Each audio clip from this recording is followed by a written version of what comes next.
Hi, Steve Talkington with Steve Talkington Consulting, DOT consultant. I'm going to talk to you a little bit today about driver qualification files. Everybody's got to have a driver qualification file if they're driving a commercial motor vehicle and in the furtherance of a commercial enterprise. Whether you're a private carrier or for hire carrier, whether you're one driver, you own the truck, you're the one driver, you have to have a driver qualification file. It's kind of silly, you have to fill out an application for yourself. But the DOT or FMCSA, it's one size fits all. So we have an application. The application's outlined in Part 391 of the regulations. It tells you exactly what has to be on the application. You can go in there and take a peek. You can give us a call. We can help you out with a driver application.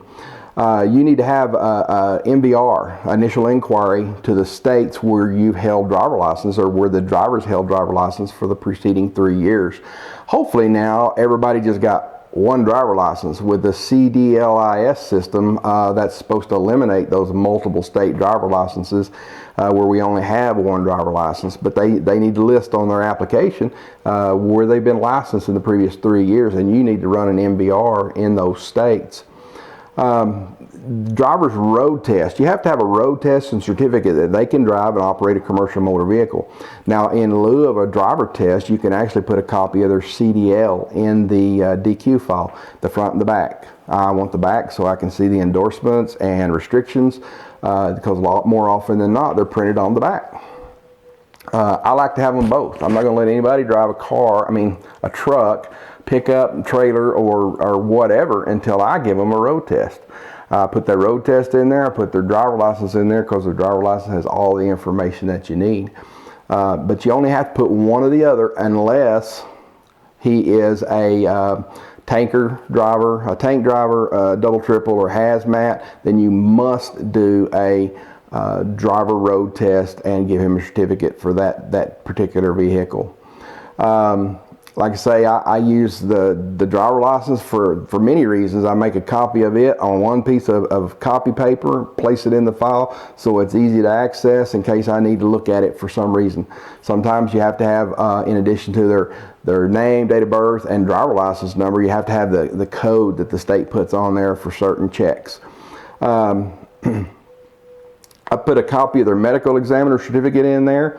You have to have it in the DQ file, and you have to keep it for 3 years from its date of origin. It's kind of funny. Everything in there has to be kept for 3 years.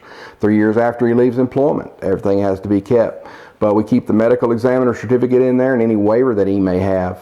If he's got a limb missing or partial limb missing or defective hearing or his sight's impaired, he'll need to have a waiver. I've only seen 2 of these of companies that I've helped, just a couple of them. Negative pre-employment drug screen. 391 doesn't say it has to go in there, but we put it in there because usually when an auditor comes and says, I want to look at these 6 drivers, he wants to look at these 6 drivers' DQ files. He wants to look at the same 6 drivers' pre-employment drug screen. Not all of them, but most of them do.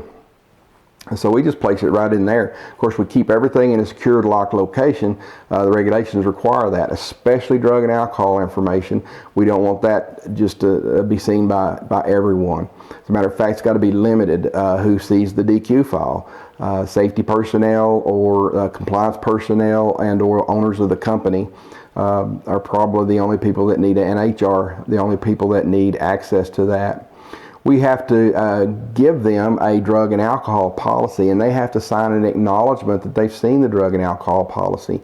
An acknowledgement or a receipt goes in the DQ file. Doesn't say that in 391, but that seems to be the place to keep it because a lot of times they'll ask for where is his acknowledgement that he's seen his drug and alcohol policy, and be able to put your hands on the drug and alcohol policy. Driver investigative history. We have to look back 3 years in their driver history or their work history to see and send inquiries to their former employers. Some drivers have 9 jobs in the last 3 years. You have to send out 9 inquiries, and it is very troublesome and very labor intensive to do that sometimes, but it must be done. When you get those back, you just file them in the file. I put a copy of the inquiry that I send, whether I send it by mail, by email, by fax, or I get it verbally over the phone. Along with that, you got to have a release for the former company. The driver has to sign a release, and you have to send it with the inquiry to obtain that information. Also, we need to do a limited query release for the new Drug and Alcohol Clearinghouse. In order to do a annual limited query on a driver, we have to have it in writing that he's given us permission to do so. A new driver is pre-employment checked with a full query in the Drug and Alcohol Clearinghouse. And the full query has to have electronic permission. For the most part, it's the easiest way to do it, so the driver will have to have an account as well. We put any hazardous material training that the driver may have, or any other training the driver may have, the certificates in the back. Most hazmat drivers have to have the basics, and they have to renew every 3 years. Also, new entry-level driver training. If we have a new entry-level driver, that's a driver that has less than 1 year's experience driving a CDL commercial vehicle, he has to go through the training. And there's a certificate issued. It's easy, 45-minute class, and takes a 10-question test and gets a certificate, and he's good to go. It's not going to be so easy in 2022, February 2022. It's going to be where you can't even go to the driver license office until you've had the full class. We'll talk more about that later. Annual review, you got to review the guy's driver license or gal's driver license every year. You have to do an annual review. That's 3 parts. You got to run an MVR. You have to have the driver sign a certificate saying, yes, this is how many convictions I've had in the last 365 days. Then you have to sign a form saying, yes, he is or she is meeting the minimum qualifications to be a qualified driver, and sign it yourself and then place it in the file. So it takes 3 forms. We're hopefully getting away from the driver certification. They actually published that in the Federal Register in December of 2020, and here it is July, and we still don't have a ruling on it, but hopefully that's going to go away because it's redundant. We check the guy in the CDLIS system and our state driver license system, and it should have all of the convictions in there.